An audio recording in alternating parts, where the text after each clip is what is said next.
नमस्कार दोस्तों राहुल गांधी अब थोड़े से सख्त हो गए हैं। राहुल गांधी ने अपने 99 सांसदों की एक बैठक की है और इस बैठक में उन्होंने कई बहुत इंपॉर्टेंट बातों के बारे में अपने सांसदों को टिप्स दी हैं। दोस्तों राहुल गांधी ने जब ये बैठक बुलाई तो इस बैठक में तमाम जो सांसद हैं कांग्रेस के लोकसभा में, उन सबको बुलाया गया और उन तमाम सांसदों को बिठाया गया। राहुल गांधी सामने बैठे हुए थे और कई सारे मुद्दे थे जिसके बारे में राहुल गांधी ने बात की, लेकिन ये मुद्दे कोई राजनीतिक मुद्दे नहीं थे, जनहित के मुद्दे नहीं थे, बल्कि ये जो मुद्दे थे ये पार्टी को मजबूत करने के, सांसदों के भाषण को मजबूत करने के, किस तरीके से बात की जाए, किस तरीके से भाषण दिया जाए, इस बारे में ये पूरा डिस्कशन, ये पूरी मीटिंग रखी गई थी। दोस्तों असल में राहुल गांधी अब चाहते हैं कि जो कांग्रेस पार्टी है, जो कांग्रेस के सांसद हैं, वो और बेहतर तरीके से जनता के बीच में जनता की आवाज को उठा सकें। इसीलिए अब राहुल गांधी खुद as a guide, as a guardian अपने सांसदों के सामने आए हैं और उनको गाइड कर रहे हैं, उनको बता रहे हैं, उनको समझा रहे हैं कि आखिर किस तरीके से वो भाषण दे, किस तरीके से सरकार के सामने सवाल उठाएं। इसके अलावा उनकी उपस्थिति कैसी होनी चाहिए, उनके बयान कैसे होने चाहिए, और तो और जब वो विरोध प्रदर्शन में किसी भी तरीके के किसी भी मुद्दे को लेकर के विरोध प्रदर्शन करते हैं तो वो कैसे जनता के सामने अपनी बात को रखें, जनता की बात को रखें और सरकार से किस तरीके से सवाल करें, कैसा विरोध प्रदर्शन होना चाहिए, किस तरीके का प्रदर्शन होना चाहिए और कैसे मुद्दों को उठाया जाना चाहिए, ये तमाम बातें दोस्तों राहुल गांधी ने कही। दोस्तों अभी आपने देखा कि हाल ही में बजट सत्र हुआ, उस दौरान भी कांग्रेस के तमाम सांसद अपना स्पीच दे रहे थे। इस दौरान जो स्पीचेस सामने आई, कई ऐसी स्पीच थी, कई कांग्रेस के ऐसे नेताओं की स्पीच थी जो काफ़ी वायरल भी हुई। इन सांसदों में से कई सांसदों की राहुल गांधी ने तारीफ भी की, उनका एग्जाम्पल देते हुए कहा कि भाई देखिए जिस तरीके से ये भाषण दे रहे हैं, जिस तरीके से ये अपनी बात रखते हैं सदन में, वैसे ही आपको भी रखनी चाहिए। जिनकी राहुल गांधी ने तारीफ की है उनमें मणिपुर के सांसद अंगुमचा बिमोल शामिल हैं और चंडीगढ़ के मनीष तिवारी शामिल हैं।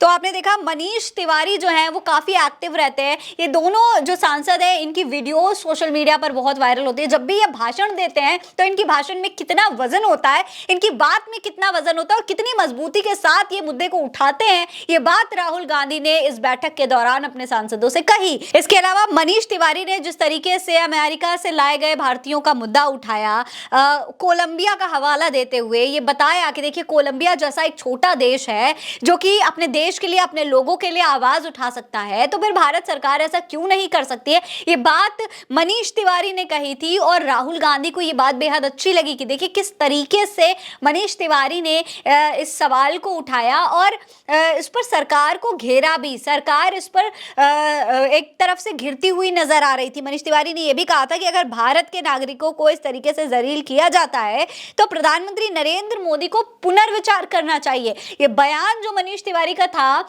ये काफी वायरल हुआ और इस पर अब राहुल गांधी ने इसको एज एन एग्जाम्पल अपने सांसदों के सामने पेश किया है कि देखिए इस तरीके से भाषण दीजिए, इस तरीके से बात करिए। दोस्तों अगर देखा जाए तो ये जो पूरा बैठक थी दोस्तों, ये पूरी तरीके से कांग्रेस को और मजबूत बनाने की बैठक थी। कैसे और अच्छी तरीके से तैयारी करी जाए, कैसे बजट सत्र के दौरान बेहतर भाषण दिया जाए, कैसे भाषण को और ज़्यादा प्रभावी बनाया जाए, ये तमाम जो टिप्स थी वो राहुल गांधी दे रहे थे। अब दोस्तों ये तो सभी जानते हैं कि राहुल गांधी ने खुद अपने भाषणों को कितना बेहतर बनाया है बीते कई सालों में। राहुल गांधी को जिस तरीके से ट्रोल किया जाता था सोशल मीडिया पर, जिस तरीके से टारगेट किया जाता था, उस तमाम बातों को, उन तमाम चीजों को इग्नोर करते हुए राहुल गांधी एक मजबूत नेता, एक नेता प्रतिपक्ष के तौर पर उभर कर जनता के सामने आए। और इसकी कहीं ना कहीं एक बहुत बड़ी वजह यही थी कि राहुल ने अपनी स्पीच पर काम किया,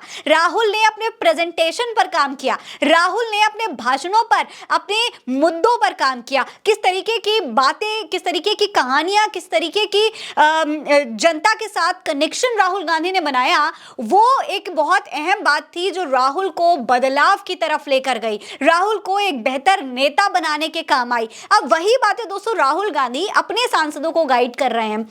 राहुल गांधी चाहते हैं कि आगे जो भी चुनाव आए, आगे जो भी सत्र हो, उसमें बेहतर तरीके से उनके तमाम जो सांसद हैं वो जनता के मुद्दों को उठा सकें और बेहतर तरीके से भाषण दे सकें, ऐसे भाषण दे सकें कि कोई पॉइंट उनसे छूटे ही नहीं, किसी भी पॉइंट पर वो छूट ना पाए। राहुल गांधी ने इस तरीके से टिप्स दी हैं दोस्तों कि किसी भी पॉइंट पर उनके सांसद पीछे ना रह जाएं। उन्होंने ये भी कहा कि सब्जेक्ट मैटर जो होता है किसी भी मुद्दे का, वो बहुत इंपॉर्टेंट होता है, यानी कि वो किस बारे में बात कर रहे हैं, उसको लेकर के क्या मुद्दे हैं, क्या दिक्कतें हैं, क्या क्या बातें हैं जो उनको बोलनी है, वो बहुत इंपॉर्टेंट होता है। जब वो स्पीच देने जाए तो उनकी स्पीच में कितने पॉइंट्स हैं और उन पॉइंट्स का कितना इफेक्ट है, ये बहुत इंपॉर्टेंट होता है, जो कि राहुल गांधी ने खुद अपने सांसदों, अपने 99 सांसदों को समझाया है। इसके अलावा दोस्तों आगे आने वाला जो सत्र है उसके लिए भी अब राहुल गांधी चाहते हैं कि उनके सांसद और बेहतर तरीके से प्रदर्शन कर पाएं और बेहतर तरीके से जनता के मुद्दों को उठा पाएं।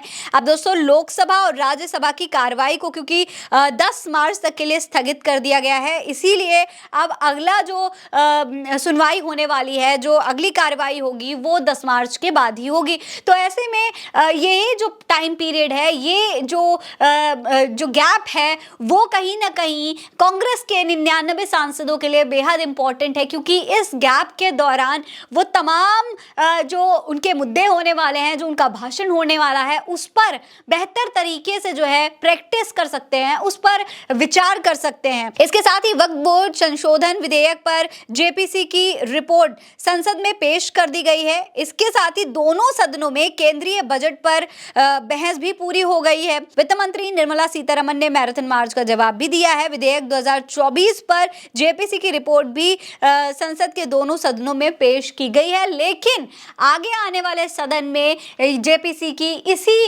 रिपोर्ट को लेकर एक बार फिर से चर्चा भी हो सकती है।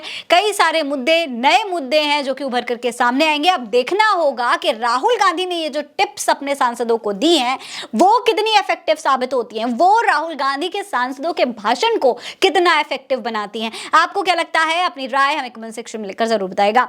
ये खबर आप उल्टा चश्मा यूसी पर देख रहे हैं। नमस्कार।